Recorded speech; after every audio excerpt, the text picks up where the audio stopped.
বিশ্বনবী জনাবে মুহাম্মদুর রাসূলুল্লাহ সাল্লাল্লাহু আলাইহি ওয়াসাল্লামকে মুতঈম ইবনে আদি যখন প্রশ্ন করে বসলো, ভাতিজা মুহাম্মদ বলো তো মসজিদে আকসার কয়টা জানালা, কয়টা দরওয়াজা?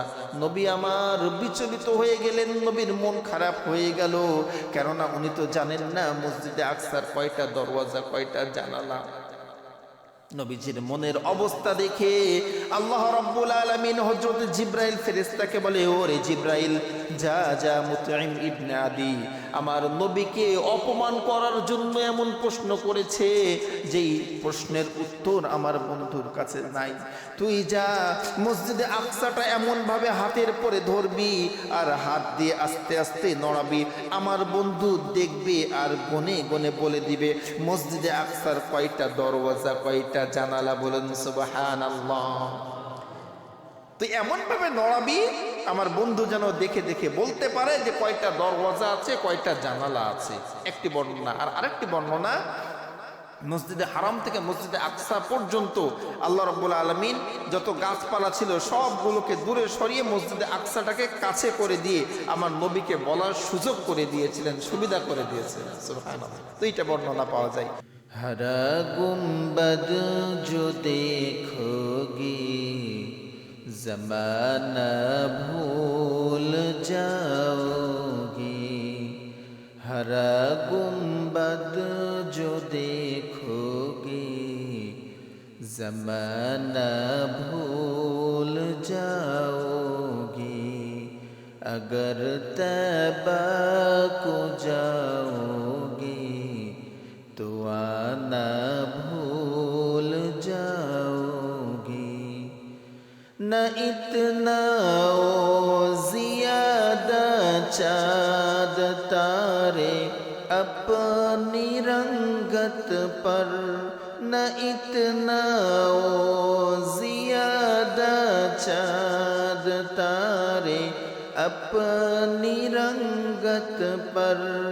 मेरे आका को देखोगे चमक न भूल जाओगे।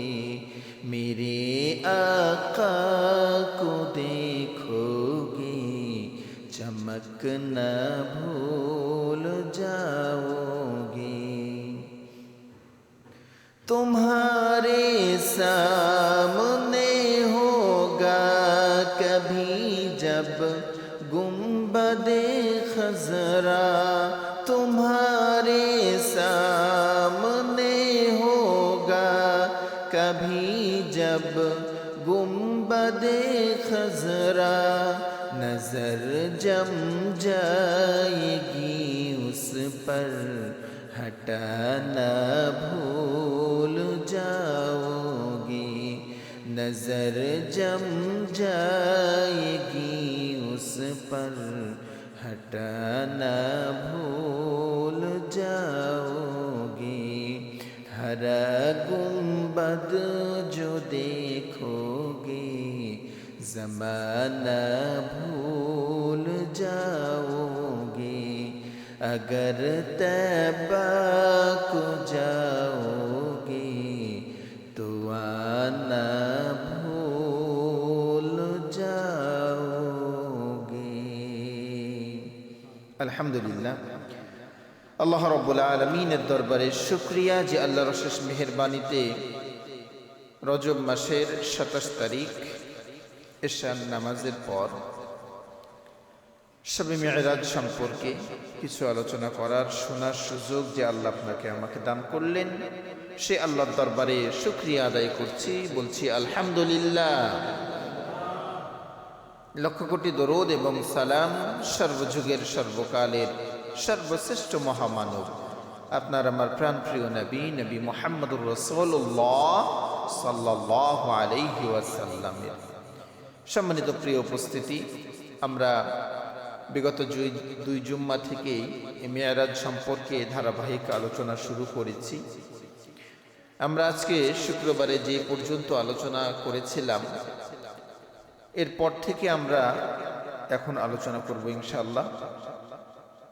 এখন আমরা জানব যে নবীজি এই মেরাজে কি কি দেখেছিলেন এবং আমাদের জন্য এখান থেকে যে শিক্ষাগুলো বের হবে, আমরা সকলেই আমাদের বাস্তব জীবনে এই শিক্ষাগুলো বাস্তবায়ন করার, আমল করার চেষ্টা করব ইনশাআল্লাহ। যে কথাগুলো হবে, আল্লাহ রাব্বুল আলামিন আমাদের সবাইকেই এই কথাগুলোর উপরে আমল করার তৌফিক দান করুন, বলছি আমিন। সম্মানিত হাজিরিন, আমরা জানি নবীজির মিরাজ শুরু হয়েছিল প্রথমে উম্মে হানির ঘর থেকে, নবীজির চাচাতো বোন। ওখান থেকে নবীজিকে বাইতুল্লাহ শরীফে আনা হয়েছিল। বাইতুল্লাহ থেকে নবীজি বোরাক নামে একটি বাহনে করে মসজিদে হারাম থেকে মসজিদে আকসা পর্যন্ত গিয়েছিলেন। তো নবীজির সঙ্গে হজরতে জিব্রাইল ফেরেশতা, হজরতে মিকাইল ফেরেশতা সফর সঙ্গী। তো নবীজি যখন বোরাকে উঠলেন নবীজির সামনে, এরপরে হজরতে জিব্রাইল ফেরেশতা এবং মিকাইল ফেরেশতা, সফর শুরু হয়ে গেল। কিছু দূর যাওয়ার পরে নবীজিকে হজরতে জিব্রাইল ফেরেশতা বললেন, ইয়া রাসূলুল্লাহ, ইয়া হাবিবাল্লাহ, নবী গো, ওই যে সমতল ভূমিটা দেখছেন, সাদা ভূমিটা দেখছেন, যেখানে মাঝে মাঝে খেজুর গাছ, এখানে আপনি নামেন, নেমে 2 রাকাত নামাজ আদায় করেন। নবী করিম সাল্লাল্লাহু আলাইহি ওয়াসাল্লাম বোরাকের পিঠ থেকে নিচে নামলেন। ওই জায়গাটা এমন ছিল, নবীজি বলছেন, একটা সমতল ভূমি, মাঝে মাঝে খেজুরের গাছ। জিবরাইল ফেরেশতা বোরাক থেকে নামতে বলল। বোরাক থেকে নামার পরে 2 রাকাত নামাজ আদায় করলাম। 2 রাকাত নামাজ আদায় পরে আবার বোরাকের পিঠে উঠলাম। উঠার পরে কিছু দূর গেলাম একটা পাহাড়ে। জিবরাইল ফেরেশতা বললেন, ইয়া রাসূলুল্লাহ, ইয়া হাবিবাল্লাহ, আপনি বোরাকের পিঠ থেকে নামেন, এই পাহাড়ে 2 রাকাত নামাজ আদায় করেন। আমি 2 রাকাত নামাজ আদায় করলাম, আবার বোরাকের পিঠে উঠলাম। কিছু দূর যাওয়ার পরে জিবরাইল ফেরেশতা বললেন, ইয়া রাসূলুল্লাহ, ইয়া হাবিবাল্লাহ, নবী গো, আপনি নামেন, এই জায়গায় 2 রাকাত নামাজ আদায় করেন। তৃতীয়বার নবীজি নেমে 2 রাকাত নামাজ আদায় করলেন। জিবরাইল ফেরেশতা বলেন, ইয়া রাসূলুল্লাহ, ইয়া হাবিবাল্লাহ, আপনি কি জানেন কোন কোন জায়গায় আপনাকে নামাজ আদায় করতে বলেছি? প্রথমে যে সমতল ভূমিতে নামাজ আদায় করেছিলেন, মাঝে মাঝে খেজুরের গাছ ছিল, ওই জায়গাটার নাম হলো ইয়াসরিফ। কিছুদিন পরে আপনি মক্কা থেকে ইয়াসরিফে হিজরত করবেন, ওই জায়গার নাম হবে মদিনা। বলুন সুবহানাল্লাহ। আপনি হিজরত করবেন, মক্কা থেকে মদিনায় যাবেন।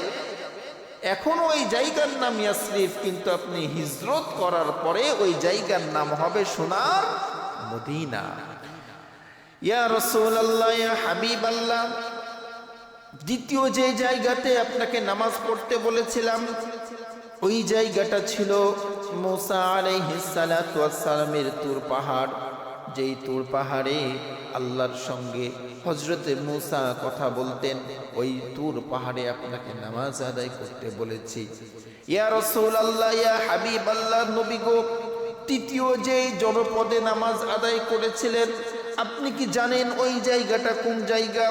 ওই জায়গাটা হলো ওই জায়গা যেই জায়গাতে আল্লাহ রাব্বুল আলামিন হযরতে ঈসা আলাইহিস সালাতু ওয়াস সালামকে বাবা ছাড়া মার গর্ভে জন্ম দিয়েছিলেন, যেই জায়গায়, ওই জায়গাতেই আপনাকে নামাজ পড়তে বলেছিলাম। সুবহানাল্লাহ। ঐতিহাসিক 3টি জায়গায় নবীজিকে 2 রাকাত করে নামাজ আদায় করতে বললেন। এরপরে নামাজ আদায় শেষ করে নবীজি আবার রওনা দিবেন। ইতিমধ্যে একজন বুড়া মানুষ, বৃদ্ধ মানুষ নবীজিকে ডাকছে। তো নবীজি তার ডাকে সাড়া দেওয়ার আগেই বা তার দিকে তাকানোর আগেই জিবরাইল ফেরেশতা বললেন, ইয়া রাসূলুল্লাহ, আপনি ওই মুরব্বির দিকে তাকাবেন না, তার দিকে গুরুক্ষেপ করবেন না, তার দিকে যাবেন না। কিছু দূর আবার যাওয়ার পরে একজন বুড়ি নবীজিকে ডাকছে। জিবরাইল ফেরেশতা বললেন, ইয়া রাসূলুল্লাহ, আপনি এই বুড়ির দিকে তাকাবেন না এবং তার দিকে কোনো গুরুক্ষেপ করবেন না। আবার কিছু দূর যাওয়ার পরে একজন অপরূপা সুন্দরী নবীজিকে ডাকছেন।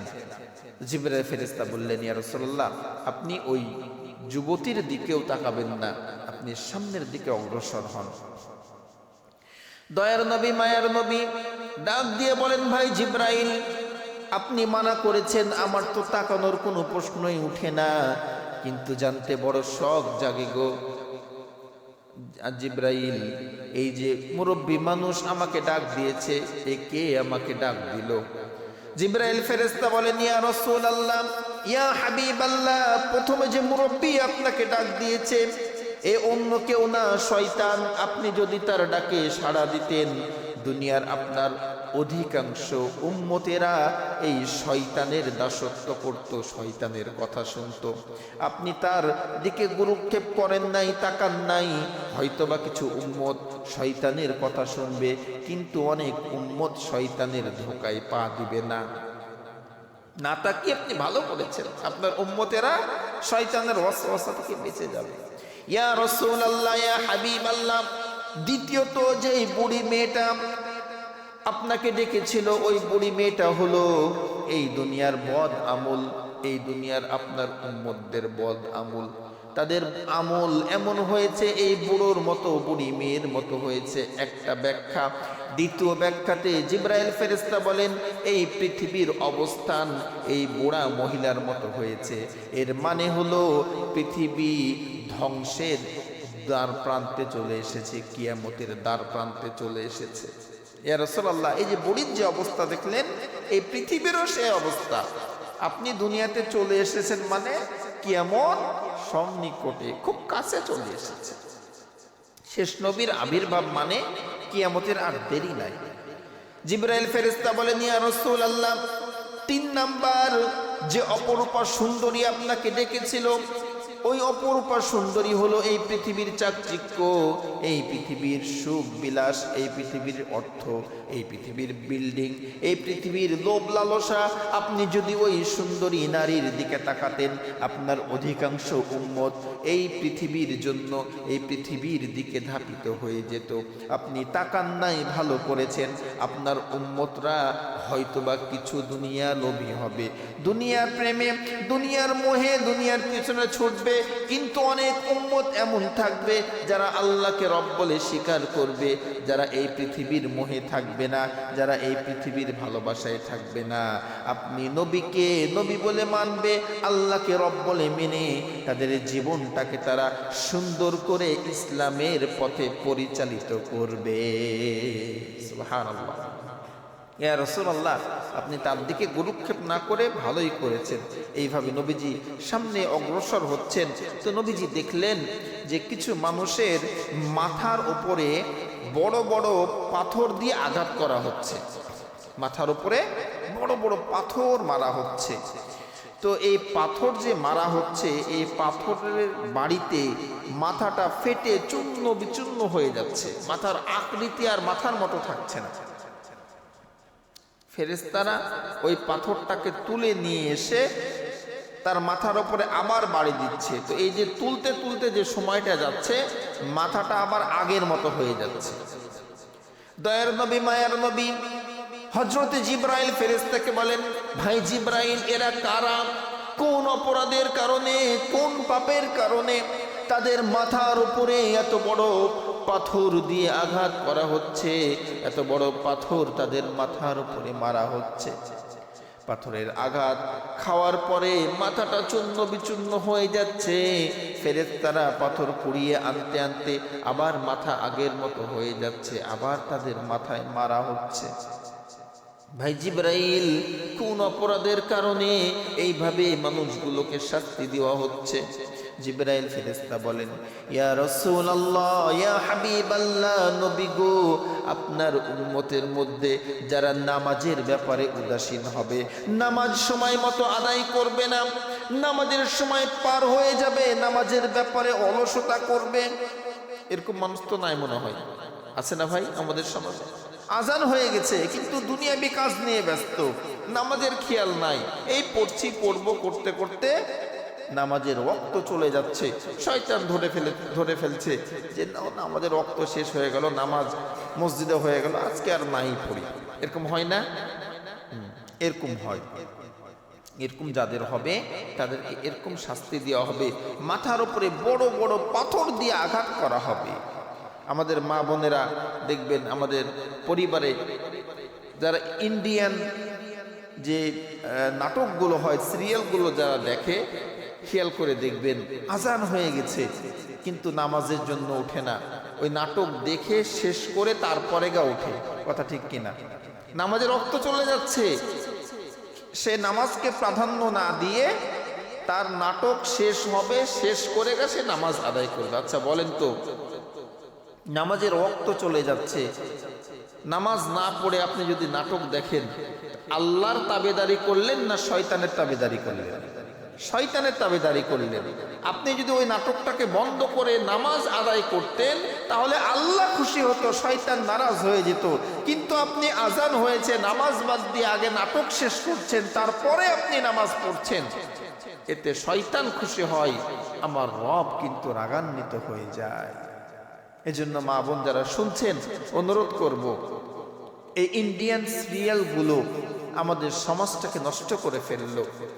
সমাজের পরিবারের যে সুখ শান্তি এই সিরিয়ালে সব শেষ করে ফেলল। এই অপসংস্কৃতি আমাদের বাঙালির সংস্কৃতিকে নষ্ট করে দিল। এজন্য অনুরোধ করব, আমরা এগুলো দেখব না।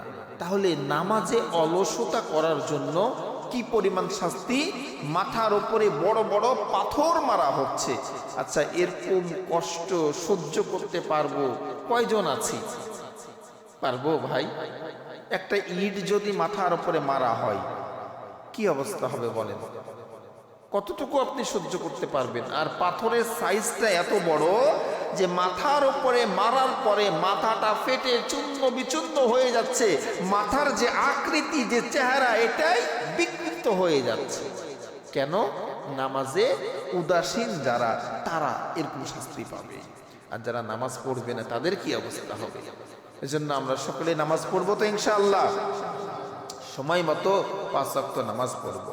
2 নম্বরে নবী করিম সাল্লাল্লাহু আলাইহি ওয়াসাল্লাম দেখলেন কিছু মানুষ মাথার উপরে বোঝা, বড় বড় বোঝা, লাকড়ির বোঝা মাথার উপরে উঠাচ্ছে, কিন্তু বোঝাগুলো গন্তব্য স্থানে নিয়ে যাওয়ার আগেই মাথা থেকে বোঝাগুলো পড়ে যাচ্ছে। বারবার বোঝা মাথার উপরে তুলছে, কিন্তু এই বোঝাগুলো বাড়িতে নিয়ে যাবে বা গন্তব্য স্থানে নিয়ে যাওয়ার আগেই মাথা থেকে পড়ে যাচ্ছে। নবীজি জিজ্ঞেস করলেন, ভাই জিবরাইল, এরা কারা? বারবার চেষ্টা করছে বোঝা বহন করার জন্য কিন্তু পারছে না। জিবরাইল ফেরেশতা বলেন, ইয়া রাসূলুল্লাহ, ইয়া হাবিবাল্লাহ, আপনার উম্মতের মধ্যে যারা সমাজের বড় বড় দায়িত্ব নিবে, সমাজের লিডার হবে, সমাজপতি হবে, সমাজের মানুষের দায়িত্ব নিবে, কিন্তু দায়িত্ব পালন করতে পারবে না, আল্লাহ রাব্বুল আলামিন কিয়ামত পর্যন্ত তাদেরকে এইভাবেই শাস্তি দিতে থাকবে। নাউযুবিল্লাহ। চিন্তা করে দেখেন যে আপনি একটা বোঝা মাথায় তুলছেন কিন্তু বহন করতে পারছেন না। এটা কি সুনাম এর কাজ না অপমানজনক কাজ? অপমানজনক কাজ। তো এই সমাজপতি যারা হবে, কাউন্সিলর যারা হবে, মেয়র যারা হবে, প্রধানমন্ত্রী যারা হবে, বা এই মসজিদ কমিটির সদস্য যারা হবে, তারা এই বড় বড় দায়িত্ব মনে করেন নিল কিন্তু পালন করতে পারলো না। দায়িত্ব নেওয়ার ব্যাপারে খুব একেবারে অতি আগ্রহী, ভোটাভুটি করে মারামারি করে দায়িত্ব নিচ্ছে, কিন্তু পালনের ব্যাপারে আর পারছে না। তো আমি যেটা পারবো না সেটা কেন নিব ভাই? দরকার আছে আমি ছেড়ে দিই, আর একজন নিক। কিন্তু আমরা ক্ষমতা ধরে রাখতে ভালোবাসি, ক্ষমতা ছাড়তে চাই না। মনে করি যে ক্ষমতায় মনে হয় সব। এই ক্ষমতার হিসাব আল্লাহর কাছে দিতে হবে যে বান্দা, তোমাকে আমি ক্ষমতা দিয়েছিলাম, এই ক্ষমতা কতটুকু সমাজে বাস্তবায়ন করেছ। এরপরে নবীজি দেখলেন কিছু মানুষ রক্তের সাগরে হাবুডুবু খাচ্ছে, রক্তের বিশাল সাগর হাবুডুবু খাচ্ছে। এই রক্তের সাগরে এমন ভাবে হাবুডুবু খাচ্ছে, ওই রক্তের সাগর থেকে বাঁচার জন্য চেষ্টা করছে, আপ্রাণ চেষ্টা করছে। ওই সাগর থেকে যখন তীরে আসছে, ফেরেশতারা বড় বড় পাথর নিয়ে তাদের মাথার উপরে মারছে, আবার রক্তের সাগরের মধ্যে চলে যাচ্ছে। এইভাবে তাদের শাস্তি চলতেই আছে। নবীজি জিজ্ঞাসা করলেন, ভাই জিব্রাইল, এরা কারা, কোন পাপের জন্য এই রক্তের সাগরে হাবুডুবু খাচ্ছে, বাঁচার জন্য চেষ্টা করছে, কিন্তু ফেরেশতারা আবার কেন পাথর মেরে মধ্যে পাঠিয়ে দিচ্ছে? জিবরাইল ফেরেশতা বলেন, ইয়া রাসূলুল্লাহ, ইয়া হাবিবাল্লাহ, নবী গো, আপনার উম্মতের মধ্যে যারা সুদখোর হবে, সুদ খাবে, সুদের উপরে টাকা লাগাবে, কিয়ামত পর্যন্ত তাদেরকে এইভাবেই শাস্তি দেওয়া হবে। কি খারাপ কথা, কি মারাত্মক কথা! আপনি সাঁতার জানেন না, পদ্মা নদীর মধ্যে আপনি হাবুডুবু খাচ্ছেন, বাঁচার জন্য কোন রকম সাইডে এসেছেন, কেউ আবার আপনাকে পাথর মেরে আবার মধ্যে পাঠিয়ে দিচ্ছে। এটা কেমন কষ্টদায়ক একটি বিষয়। এরকম শাস্তি কাদের হবে ভাই? সুদখোরদের, যারা সুদ খাবে। সুদ তো আমাদের সমাজে এমন ভাবে ঢুকে গেছে, ঘরে ঘরে এখন সুদ, ঘরে ঘরে সুদ। সুদের পরে মানুষ টাকা লাগাচ্ছে আর মানুষ ওই টাকা ভক্ষণ করছে। সম্মানিত বাবাজিরা আমার, সুদের শাস্তি এখানেই শেষ নয়। নবীজি বলছেন, কিয়ামতের ময়দানে কিছু কিছু মানুষের পেটগুলো হবে হাড়ির মতো। কিসের মতো? হাড়ির মতো, বড় বড় হাড়ির মতো পেট হবে। ওই পেটের মধ্যে সাপ বিচ্ছু নড়াচড়া করতে থাকবে। কিয়ামতের ময়দানে ওই পেটওয়ালা মানুষ দেখে বুঝতে পারবে এরা সুদের কারণে তাদের পেটগুলো আজকে এত বড় বড় হয়েছে, সুদ খাওয়ার জন্য। মারাত্মক অপরাধ এই সুদ। এজন্য আমরা সকলেই সুদ থেকে বেঁচে থাকবো ইনশাআল্লাহ। এরপরে নবীজি দেখলেন কিছু মানুষকে করাত দিয়ে তাদের গালগুলোকে কাটা হচ্ছে। নবীজি খেয়াল করে দেখলেন কিছু মানুষের গালকে করাত দিয়ে কাটা হচ্ছে। ডান সাইডের গালকে করাত দিয়ে কাটা হচ্ছে। এই গাল কাটার পরে যখন বাম সাইডের গালগুলো আবার ফেরেশতারা কাটার জন্য আসছে, বাম সাইডের এই গাল যখন কেটে ফেলছে, এই বাম সাইড কাটতে কাটতে ডান দিকটা আবার আগের মতো ঠিক হয়ে যাচ্ছে। একের পর এক ফেরেশতারা এইভাবে গালগুলো কাটতেই আছে, আর ওই গালগুলো আবার ঠিক হয়ে যাচ্ছে। এইভাবে শাস্তি চলতেই আছে। দয়ার নবী, মায়ার নবী এরকম কষ্ট দেখে জিব্রাইল ফেরেশতাকে বলেন, ভাই জিব্রাইল, কোন পাপের কারণে, কোন অপরাধের কারণে মানুষগুলোকে এইভাবে শাস্তি দেওয়া হচ্ছে? গালের গোস্তগুলোকে করাত দিয়ে কাটা হচ্ছে। এরা কি পাপ করেছে রে ভাই, কোন অপরাধ করেছে? জিবরাইল ফেরেশতা বলেন, ইয়া রাসূলুল্লাহ, ইয়া হাবিবাল্লাহ, আপনার উম্মতের মধ্যে যারা সমাজের বুকে মিথ্যা প্রচার করবে কিয়ামতের ময়দান পর্যন্ত, তাদেরকে এইভাবেই শাস্তি দেওয়া হবে। নাউজুবিল্লাহ।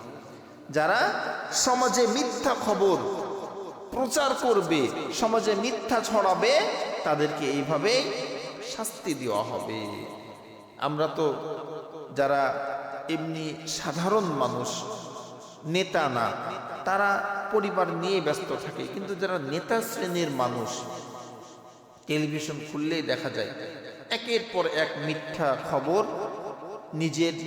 নিজের সাধু আর আমার বিপরীতে যে আছে সে দুনিয়ার অপরাধ করে, একের পর এক মিথ্যা খবর মানুষ প্রচার করে। কথা ঠিক কিনা? যেই ক্ষমতায় আছে সে সাধু, আর যেই বিপরীত দলে আছে তার নামে দেখবেন মিথ্যার শেষ নাই। তো যারা সমাজের বুকে এইভাবে মিথ্যা প্রচার করবে, তাদেরকে এইভাবে শাস্তি দেওয়া হবে। এরপরে নবীজি দেখছেন কিছু মানুষ আগুনের মধ্যে টকবক করছে, ফুটছে, বিশাল বড় আগুন। আগুনের একদিক থেকে মেয়ে মানুষ টকবক করে ফুটছে, নিচ থেকে উপরে উঠছে, আবার নিচে পড়ে যাচ্ছে। আর একদিক থেকে ছেলে মানুষ উঠছে, আবার নিচে পড়ে যাচ্ছে। এইভাবে আগুনের মধ্যে মানুষ টকবক করে ফুটতে আছে। দয়ার নবী মায়ার নবী হযরতে জিব্রাইল ফেরেশতাকে বললেন, ভাই জিব্রাইল, কোন অপরাধের জন্য, কোন পাপের জন্য এইভাবে শাস্তি দেওয়া হচ্ছে? জিব্রাইল ফেরেশতা বলেন, ইয়া রাসূলুল্লাহ, ইয়া হাবিবাল্লাহ, আপনার উম্মতের মধ্যে যারা বৈধ স্ত্রী রেখে জিনা ব্যভিচারে লিপ্ত হবে গো নবী, তাদেরকে এইভাবেই শাস্তি দেওয়া হবে। নাউজুবিল্লাহ। যারা বৈধ স্ত্রী স্বামী বাদ দিয়ে জিনার সঙ্গে লিপ্ত হবে, তাদেরকে এইভাবে শাস্তি দেওয়া হবে। এখানে শেষ নয়, নবীজি দেখছেন কিছু মানুষের সামনে ভালো ভালো খাবার রাখা আছে, ওই ভালো খাবারগুলো রেখে তারা পচা দুর্গন্ধযুক্ত খাবারগুলো খাচ্ছে, ভক্ষণ করছে। নবীজি বললেন, ভাই জিব্রাইল, এ সকল মানুষ ভালো খাবার থুয়ে পচা দুর্গন্ধযুক্ত খাবার খাচ্ছে, এর কারণ কি?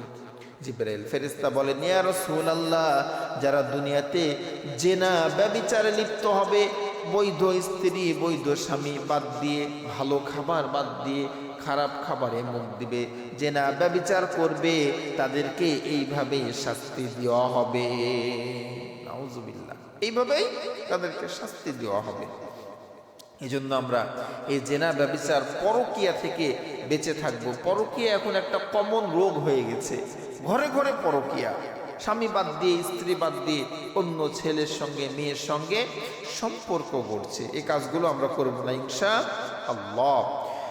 এরপরে নবীজি দেখলেন কিছু মানুষ তাদের নখগুলো, কুনিগুলো তামা দিয়ে তৈরি। এই তামার তৈরি বড় বড় নখ দিয়ে, কুনি দিয়ে তাদের গালের গোস্তগুলো তারা নিজে নিজে ছিঁড়ছে। নিজের কুনি দিয়ে, নিজের নখ দিয়ে নিজের গালের গোস্তগুলোকে টেনে টেনে ছিঁড়ছে। দয়ার নবী মায়ার নবী এই দৃশ্য দেখে জিব্রাইল ফেরেশতাকে বলেন, ভাই জিব্রাইল, কোন পাপের জন্য এইভাবে শাস্তি দেওয়া হচ্ছে? জিব্রাইল ফেরেশতা বলেন, ইয়া রাসূলুল্লাহ, ইয়া হাবিবাল্লাহ, আপনার উম্মতের মধ্যে যারা গীবত করবে, একে অপরের দোষ মানুষের সামনে বলবে, গীবতের সঙ্গে যারা যুক্ত থাকবে গো নবী, তাদেরকে কিয়ামত পর্যন্ত এইভাবেই শাস্তি দেওয়া হবে। বলুন নাউজুবিল্লাহ। এইভাবে শাস্তি দেওয়া হবে। গীবত এখন একটা ভয়াবহ রোগ হয়ে গেছে। সব সময় আমরা গীবতের সঙ্গে যুক্ত। মানুষের দোষ বলতে পারলে মনে হয় যে নিজেকে সফল ব্যক্তি মনে করি। খালি দোষ খোঁজাই কাজ, কিন্তু নিজের জীবনের যে দোষ দিয়ে ভরা, নিজের জীবনটা যে অন্যায় অপরাধ দিয়ে ভরা, নিজেকে নিয়ে চিন্তা করি না, শুধু মানুষ কে কি করলো এই নিয়েই আমরা ব্যস্ত হয়ে আছি। কথা ঠিক কিনা? এই গীবত খুব ভয়ানক একটি বিষয়। নবীজি বলছেন, আল গীবাতু আশাদ্দু মিনাজ জিনা, গীবত জিনার চেয়েও খারাপ, মারাত্মক অপরাধ। মা বোন যারা শুনছেন, এই গীবতের অন্যায় থেকে, অপরাধ থেকে বেঁচে থাকবো ইনশাআল্লাহ। নবী করিম সাল্লাল্লাহু আলাইহি ওয়াসাল্লাম দেখছেন কিছু মানুষকে তাদের জিহ্বাগুলো, কিছু মানুষের জিহ্বাগুলো আগুনের কেচি দিয়ে তাদের জিহ্বাগুলোকে কেটে ফেলা হচ্ছে। যতটুকু অবশিষ্ট থাকছে এগুলোকে টেনে আবার পিঠের পিছন দিকে গেড়ে দেওয়া হচ্ছে। কিছু মানুষের জিহ্বা আগুনের কেচি দিয়ে কাটা হচ্ছে। চিন্তা করেছেন? আগুনের কেচি দিয়ে জিহ্বা কাটা হচ্ছে। নবীজি জিজ্ঞেস করলেন, ভাই জিব্রাইল, কোন অপরাধের জন্য এইভাবে মানুষকে শাস্তি দেওয়া হচ্ছে? জিব্রাইল ফেরেশতা বললেন, ইয়া রাসূলুল্লাহ, আপনার উম্মতের মধ্যে যারা মানুষকে ভালো কাজে আদেশ করবে কিন্তু নিজে সৎ কাজ করবে না, ওই কাজের আমল করবে না, তাদেরকে এইভাবে শাস্তি দেওয়া হবে। এই অপরাধ আমরা অধিকাংশ মানুষ করছি, হোক আলেম বা জেনারেল, হোক শিক্ষিত বা মূর্খ, নিজের খেয়াল নাই, আর উপদেশ দেওয়ার জন্য দেখবেন সবাই ব্যস্ত। কাউকে একটা কথা জিজ্ঞেস করবেন, দেখবেন যে ও দুনিয়ার সব জানে, সব জ্ঞান আপনাকে দিচ্ছে, কিন্তু নিজের আমলের বিষয় নিজের খেয়াল নাই। এজন্য আমরা মানুষকে উপদেশ দেওয়ার আগে ওই আমলটা নিজে করব, তাহলে আমরা এই আযাব থেকে, গজব থেকে বাঁচতে পারবো।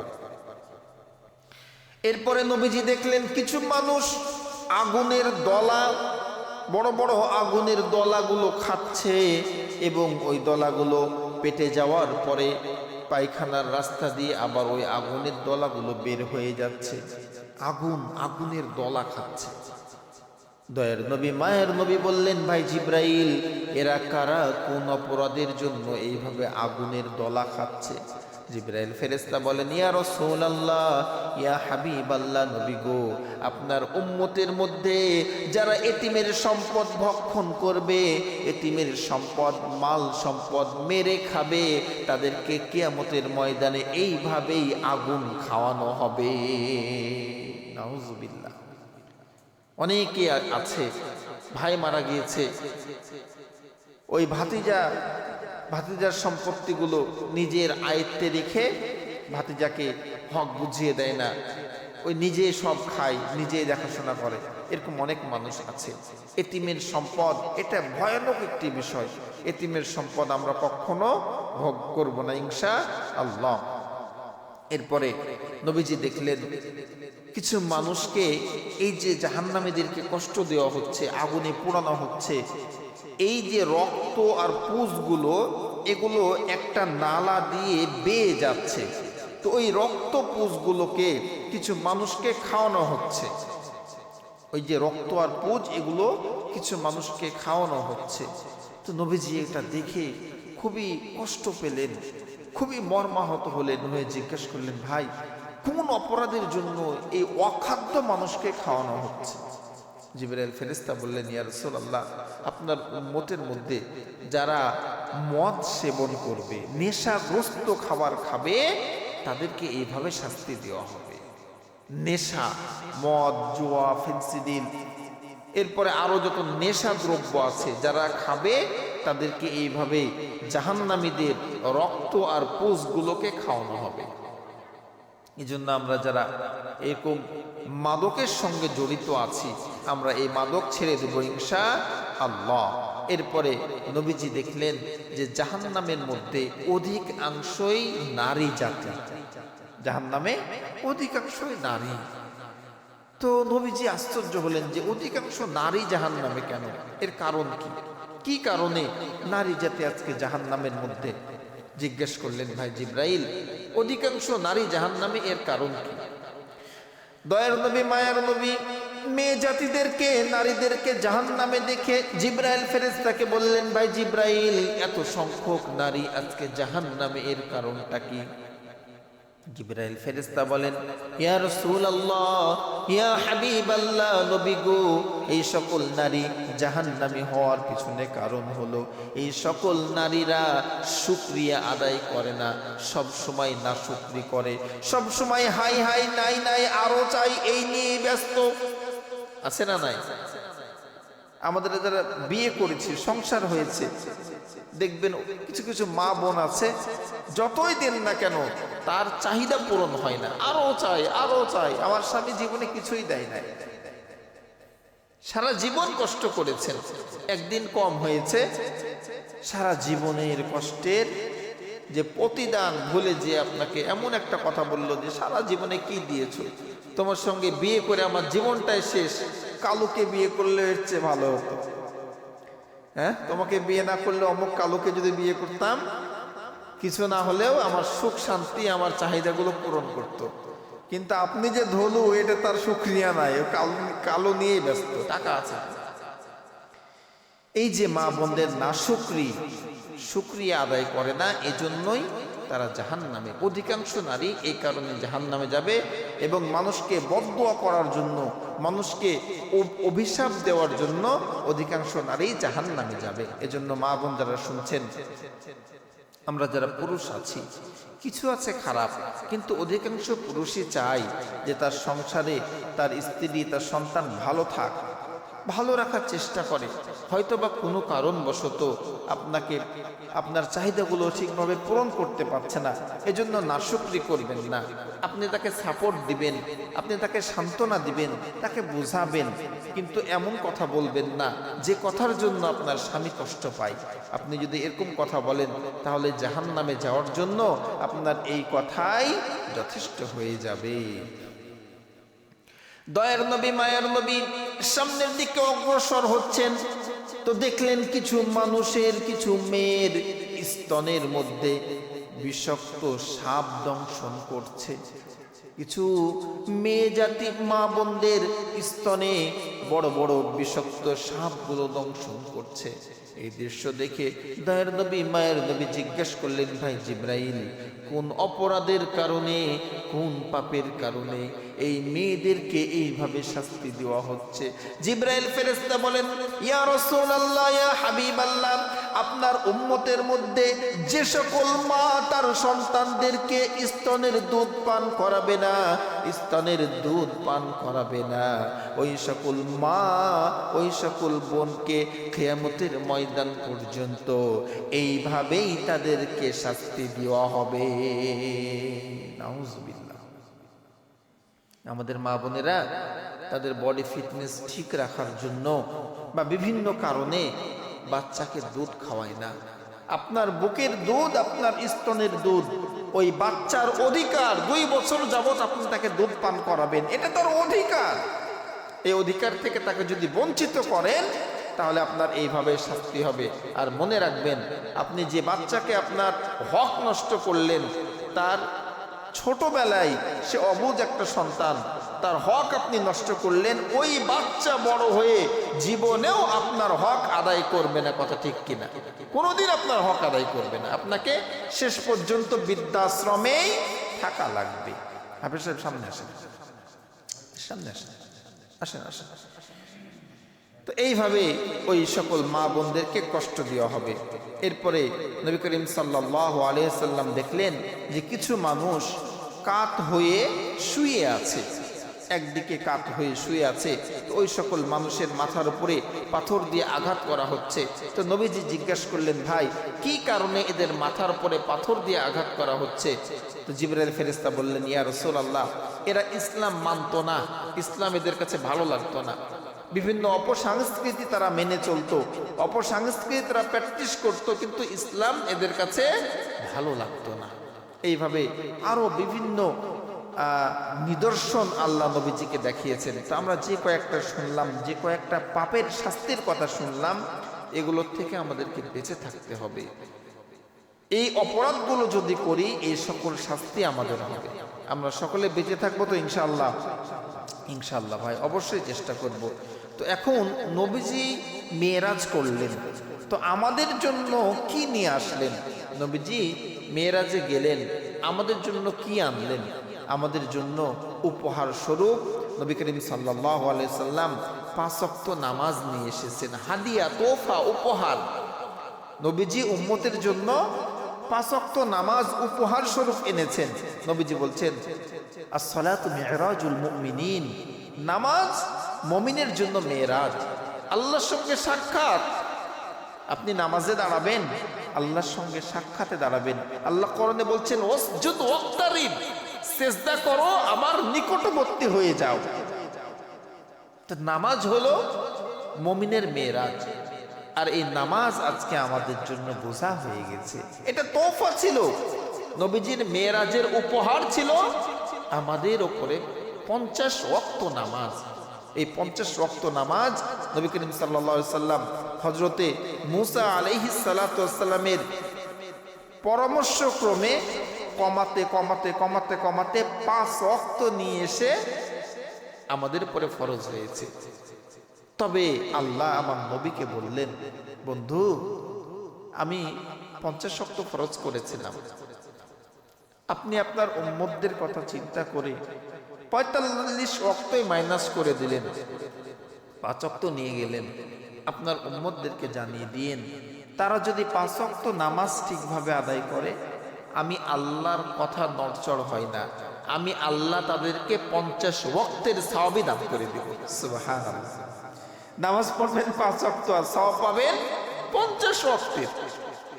এই নামাজটা আমাদের জন্য কি বলেন তো? হাদিয়া, তোফা, উপহার। এই যে সিন্নির ব্যবস্থা আছে না, এরকম সিন্নি মনে করেন, কিন্তু এই নামাজ আমাদের জন্য এখন বোঝা হয়ে গেছে, কষ্টকর হয়ে গেছে। এজন্য আমরা সকলে 5 ওয়াক্ত নামাজ আদায় করবো ইনশাআল্লাহ।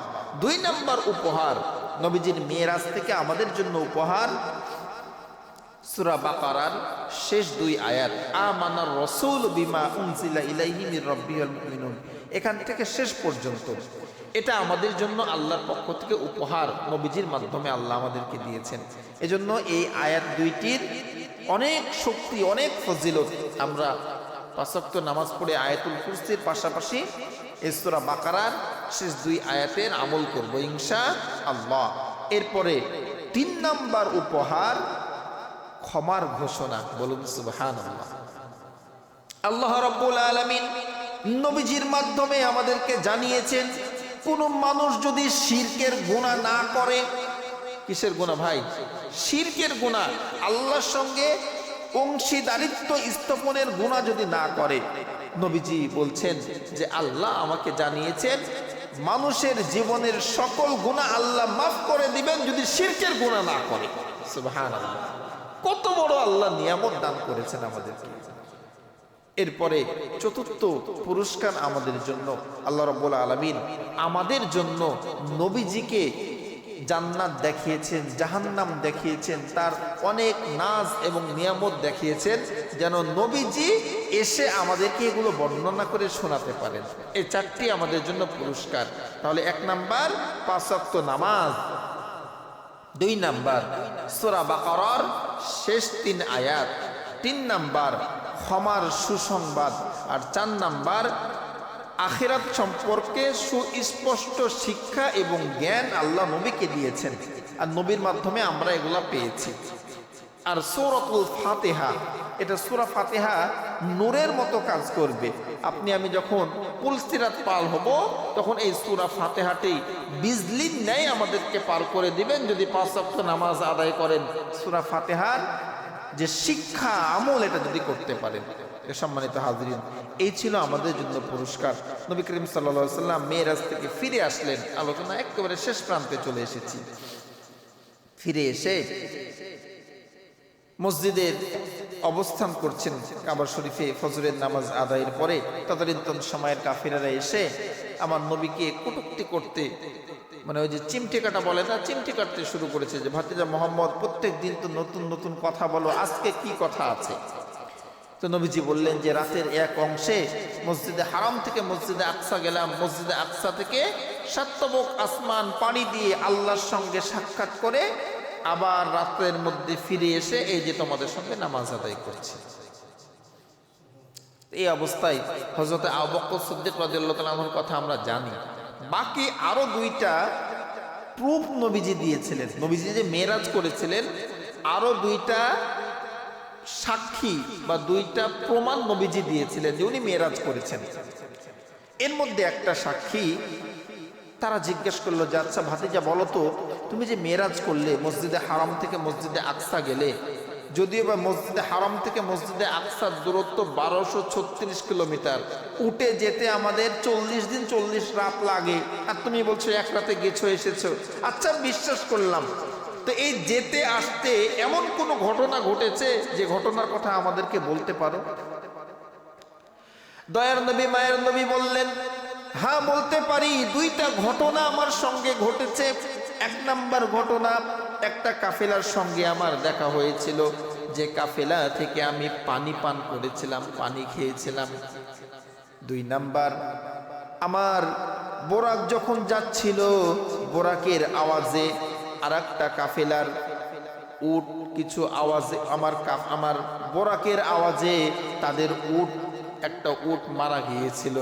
বোরাকের যে আওয়াজ, বোরাক যে যাচ্ছিল, এই বোরাকের আওয়াজে একটা উট ওখানে মারা গিয়েছে। এই 2টা কথা নবীজি বললেন যে 2টা কাফেলার সঙ্গে আমার দেখা হলো। একটা কাফেলার কাছ থেকে আমি পানি খেয়েছি, আর 2 নাম্বার আমার বোরাক চলার যে আওয়াজ, এই আওয়াজে একটা উট স্টক করে জায়গাতে মারা গিয়েছে। তো ওনারা বললেন যে ঠিক আছে, তোমার কথা বিশ্বাস করলাম। তো তারা কখন আসবে, কখন মক্কায় ওই কাফেলা 2টা আসবে, তাহলে আমরা তাদেরকে জিজ্ঞাসা করব। তো নবীজি এটা অনুমান করে, মানে রাস্তার দূরত্ব অনুমান করে বললেন যে বুধবার সূর্য যখন ডুবে যাবে, ওই সময় ওই কাফেলা 2টা মক্কা শরীফে প্রবেশ করবে, করবে, ঢুকবে। বুধবার সন্ধ্যার সময় বিকাল থেকে আবু জাহেল, আবু লাহাব, উতবা, সাইবা সকলেই একবারে মক্কায় ঢোকার যে রাস্তার মুখে দাঁড়িয়ে আছে যে কখন ওই কাফেলা দুটো আসে। নবী করিম সাল্লাল্লাহু আলাইহি সাল্লাম দাঁড়িয়ে আছেন, সূর্য ডুবু ডুবু ভাব, ডুবে যাবে, কিন্তু কাফেলা এখনো প্রবেশ করে না।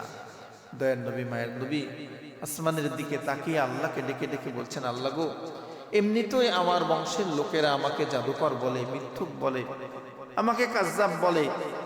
আমি তো বলেছি গো আল্লাহ যে তারা বুধবারের মধ্যে প্রবেশ করবে, কিন্তু সূর্য ডুবে যাচ্ছে। আমি তো অনুমান করে বলেছিলাম রাস্তার দূরত্বের, সূর্য যদি ডুবে যায় আর তারা যদি না আসে, তারা তো আমাকে আরো কষ্ট দিবে গো মাওলা। আল্লাহ রাব্বুল আলামিন সূর্যকে আদেশ করে দিলেন, ওরে সূর্য, তুমি যেই জায়গাতে আছো সেই জায়গাতেই থেকে যাও, আর তুমি ডুববে না আর নিচে নামবে না। যতক্ষণ ওই দুইটা কাফেলা মক্কা নগরীতে প্রবেশ না করবে, ততক্ষণ তুমি তোমার জায়গাতে স্থির থেকে যাও। শত শত কাফের সঙ্গে কাফেরের নেতারা উপস্থিত হয়ে আছে, সূর্যের দিকে তাকিয়ে আছেন। সূর্য ডুববে ডুববে ভাব, কিন্তু নামে না। তারা আশ্চর্য হয়ে আছে, কেন সূর্য ডুবে না? কি আশ্চর্যের বিষয়! কাফেলা দুইটা যেই মাত্র মক্কা শরীফে, মক্কা নগরীতে করেছে, প্রবেশ করেছে, সূর্য সঙ্গে সঙ্গে ডুবে গিয়েছে, সঙ্গে সঙ্গে ডুবে গিয়েছে। নগদেই ওখানে দাঁড়িয়েই অনেক বেধর্মী নবীজির হাতে কালেমা পড়ে মুসলমান হয়ে যায়। অনেকেই কালেমা পড়ে মুসলমান হয়ে যায় ওখানে দাঁড়িয়ে থেকে এগুলো দেখে। তো আল্লাহ রাব্বুল আলামিন আমার নবীজির ইজ্জত বাঁচিয়েছেন। এটা একটা প্রুফ নবীজি দিয়েছিলেন, প্রমাণ দিয়েছিলেন। আর আরেকটা প্রমাণ দিয়েছিলেন, তদানীন্তন সময় একটা কাফের ছিল মুতঈম ইবনে আদি। এই মুতঈম ইবনে আদি নবীজিকে বলছেন, ভাতিজা, আচ্ছা বিশ্বাস করলাম তুমি মেরাজ করেছো, মসজিদে হারাম থেকে মসজিদে আকসা গিয়েছো, তা আচ্ছা বলো তো মসজিদে আকসার কয়টা দরওয়াজা, কয়টা জানালা, জানালার কয়টা শিক আছে, একটু বলো তো শুনি। আচ্ছা, এই প্রশ্নটা জ্ঞানীর প্রশ্ন না বোকার প্রশ্ন? আপনারা যারা এখানে আজ কয়েক বছর নামাজ পড়েন, এই মসজিদের তো বয়স 40 বছর 50 বছর হয়ে গেছে, তাই না? যাদের বয়স এখন 60-70 বছর, আমি যদি এখন আপনাদেরকে জিজ্ঞেস করি যে আচ্ছা বলেন তো এই মসজিদে কটা ফ্যান আছে, কয়জন বলতে পারবেন? না গনে বলতে পারবেন? বলতে পারবেন না। কেন? মসজিদে কেন আসেন? ফ্যান গুনতে আসেন না নামাজ পড়তে? নামাজ পড়তে আসেন। নবীজি মসজিদে হারাম থেকে মসজিদে আকসা গিয়েছেন। আদম নবী থেকে ঈসা নবী পর্যন্ত সকল নবী রাসূলকে নিয়ে 2 রাকাত নামাজ আদায় করেছেন, উদ্দোলকে গমন করেছেন। উনি তো আর জান্নাত দরজা গুনতে যান নাই। কিন্তু কাফের তো প্রশ্ন করে বসেছে মুতঈম ইবনে আদি নবীজিকে অপমান করার জন্য। বিশ্বনবী জনাবে মুহাম্মদুর রাসূলুল্লাহ সাল্লাল্লাহু আলাইহি ওয়াসাল্লামকে মুতঈম ইবনে আদি যখন প্রশ্ন করে বসলো, ভাতিজা মুহাম্মদ বলো তো মসজিদে আকসার কয়টা জানালা, কয়টা দরওয়াজা? নবী আমার বিচলিত হয়ে গেলেন, নবীর মন খারাপ হয়ে গেল। কেননা উনি তো জানেন না মসজিদে আকসার কয়টা দরওয়াজা, কয়টা জানালা। নবীজির মনের অবস্থা দেখে আল্লাহ রাব্বুল আলামিন হযরত জিবরাইল ফেরেশতাকে বলে, ওরে জিবরাইল, যা মুতঈম ইবনে আদি আমার নবীকে অপমান করার জন্য এমন প্রশ্ন করেছে যেই প্রশ্নের উত্তর আমার বন্ধুর কাছে নাই। তুই যা মসজিদে আকসাটা এমন ভাবে হাতের পরে ধরবি আর হাত দিয়ে আস্তে আস্তে নড়াবি, আমার বন্ধু দেখবে আর গনে গনে বলে দিবে মসজিদে আকসার কয়টা দরওয়াজা, কয়টা জানালা। বলেন সুবহানাল্লাহ। তুই এমন ভাবে নড়াবি আমার বন্ধু যেন দেখে দেখে বলতে পারে যে কয়টা দরওয়াজা আছে, কয়টা জানালা আছে। একটি বর্ণনা। আর আরেকটি বর্ণনা, মসজিদে হারাম থেকে মসজিদে আকসা পর্যন্ত আল্লাহ রাব্বুল আলামিন যত গাছপালা ছিল সবগুলোকে দূরে সরিয়ে মসজিদে আকসাটাকে কাছে করে দিয়ে আমার নবীকে বলার সুযোগ করে দিয়েছিলেন, সুবিধা করে দিয়েছিলেন। সুবহানাল্লাহ। তো এইটা বর্ণনা পাওয়া যায়। তো সম্মানিত ভাইরা, আমরা ঈমানদার, এই মেরাজটি এতটাই আশ্চর্য ঘটনা যে এই মেরাজের বর্ণনা করতে যে আল্লাহ নিজেই সুবহান দিয়ে শুরু করেছেন, মানে আশ্চর্য এটি একটি ঘটনা। এজন্য আমরা এটাকে আমাদের ইয়াকিন দিয়ে, আমাদের ঈমান দিয়ে বিশ্বাস করব ইনশাআল্লাহ। আর যে শিক্ষাগুলোর কথা বললাম এগুলো সবাই মানব ইনশাআল্লাহ। আল্লাহুম্মা আমিন। ربنا ظلمنا أنفسنا وإن لم تغفر لنا وترحمنا لنكونن من الخاسرين ربنا آتنا في الدنيا حسنة وفي الآخرة حسنة وقنا عذاب النار رب ارحمهما كما ربياني صغيرا رب ارحمهما كما ربياني صغيرا আয় আল্লাহ তাআলা, এশার নামাজের পর থেকে এই পর্যন্ত আমি গুনাহগার তোমার নেককার বান্দাদেরকে সঙ্গে নিয়ে তোমার নবীর মেরাজ সম্পর্কে কিছু আলোচনা করেছি গো মাওলা। আয় আল্লাহ তাআলা, আমার তো জ্ঞান তেমন নাই গো মাওলা। আয় আল্লাহ তাআলা, আমার জ্ঞানকে তুমি বৃদ্ধি করে দাও। আয় আল্লাহ তাআলা, যা কিছু বলেছি আমি সহ আমরা সকলেই যেন এরপরে আমল করতে পারি, সেই তৌফিক আমাদেরকে তুমি দান করে দাও। আয় আল্লাহ তাআলা, যেইভাবে হযরতে আবু বকর সিদ্দিক রাদিয়াল্লাহু তাআলা আনহু তোমার নবীর মেরাজকে বিশ্বাস করেছিলেন, এইভাবেই আমাদেরকে বিশ্বাস করার তৌফিক তুমি দান করে দাও। আয় আল্লাহ তাআলা, শয়তানের ওয়াসওয়াসা থেকে, নফসের ধোঁকা থেকে বেঁচে থাকার তৌফিক আমাদেরকে দান করে দাও। আয় আল্লাহ তাআলা, এই মেরাজ থেকে শিক্ষা নিয়ে আমাদের জীবনে বাস্তবায়ন করতে পারি সেই তৌফিক তুমি দান করে দাও। আয় আল্লাহ তাআলা, যে সকল অপরাধের জন্য তুমি শাস্তি দিয়েছো তোমার নবী দেখেছেন মাওলা, ওই সকল অপরাধ থেকে, পাপ থেকে বেঁচে থাকার তৌফিক আমাদেরকে তুমি দান করে দাও। আয় আল্লাহ তাআলা, তুমি যদি আমাদেরকে হেদায়েত না দাও, সহজ সরল পথ না দেখাও, আমরা তো বিচলিত হয়ে যাব মাওলা। এই দুনিয়াতে তোমার গোলামের অভাব নাই, কিন্তু তুমি ছাড়া আমাদের তো দ্বিতীয় কোনো রব নাই গো মাওলা। আয় আল্লাহ তাআলা, আমরা যদি বিচলিত হয়ে যাই, পথভ্রষ্ট হয়ে যাই, জাহান্নামী হয়ে যাই, আয় আল্লাহ তাআলা, আমরা জাহান্নামের আগুন তো সহ্য করতে পারবো না মাওলা।